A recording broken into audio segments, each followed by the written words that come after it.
Assalamualaikum warahmatullahi wabarakatuh. Perkenalkan, nama saya Dian Pratama, NIM 191011400918, kelas 08 TPLM 006.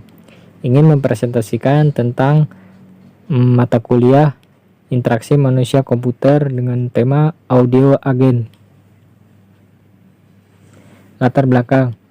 Kebutuhan akan teknologi informasi selalu pernah ada hasil akhir, di mana teknologi baik secara fisikal maupun logikal selalu dikembangkan sedemikian rupa, sehingga manusia dapat memperdayakannya secara efektif dan efisien. Dengan begitu, kehadiran teknologi informasi dan komunikasi saat ini menjadi sangat dominan dalam pemenuhan kebutuhan hidup manusia di dalam berbagai aspek.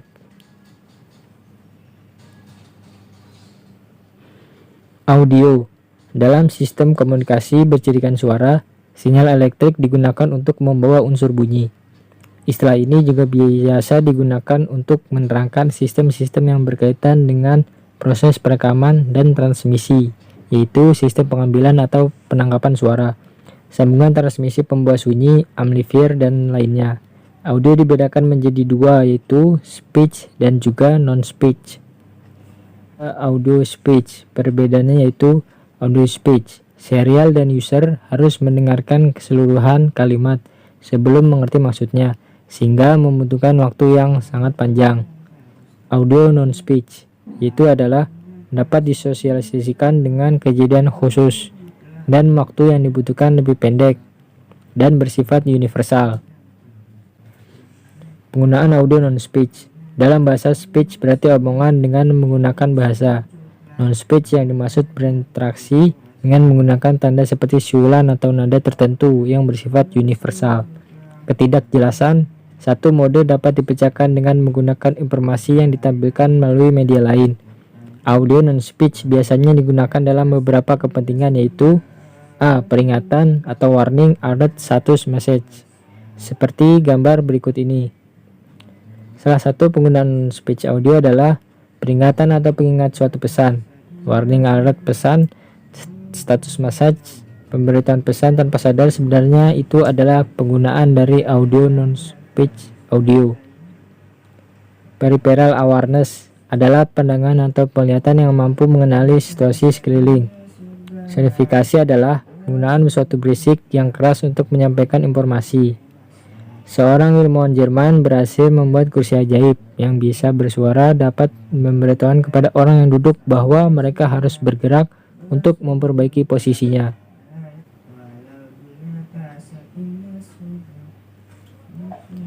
Navigasi. Apabila kita mendengar kata navigasi, yang pasti kita ketahui adalah petunjuk jalan. Ada banyak tipe navigasi, dari navigasi visual seperti maps, GPS, sampai navigasi berupa audio. Banyak tipe navigasi audio, dari navigasi speech sampai non-speech. Contohnya GPS dengan menggunakan sistem suara. Jadi pengendara tidak perlu melihat ke arah smartphone untuk mengetahui arah. Cukup smartphone Anda memberitahukan harus belok pada belokan untuk sampai di tujuan Anda. User interface again. Antarmuka pengguna atau user interface adalah bentuk tampilan grafis yang berhubungan langsung dengan pengguna. User antarmuka pengguna berfungsi untuk menghubungkan antara pengguna dengan sistem operasi, sehingga komputer tersebut bisa digunakan. Sejak meningkatnya penggunaan komputer pribadi dan menurunkan relatif dalam kesadaran sosial mesin-mesin berat, istilah antarmuka pengguna diambil dari grafik antarmuka pengguna. Sedangkan kontrol panel industri dan diskusi desain kontrol mesin lebih umum merajik antarmuka manusia mesin.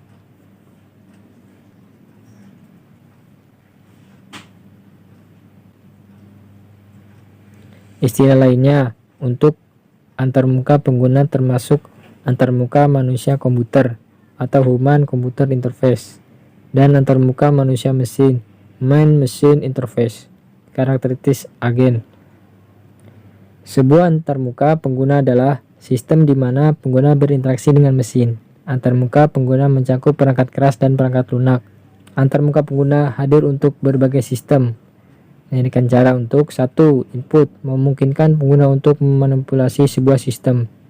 2. Output, memungkinkan sistem untuk menunjukkan efek dari manipulasi pengguna. Autonomi. Agen dapat dilakukan tugas secara mandiri dan tidak dipengaruhi secara langsung oleh user, agen lain, ataupun lingkungan. Intelligence, reasoning, dan learning. Setiap agen harus mempunyai standar minimum untuk bisa disebut agen, yaitu intelligence atau intelligence.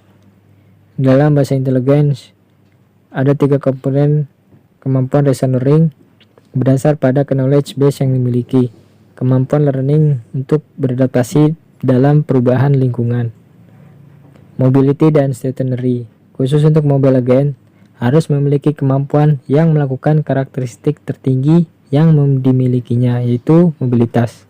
Berkebalikan dari hal tersebut adalah stationary agent, delegation.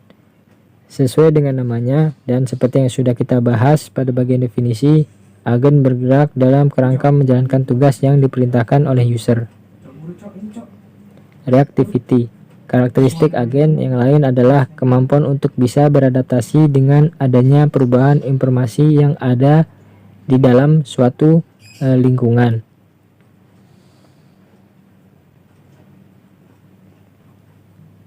Kesimpulan.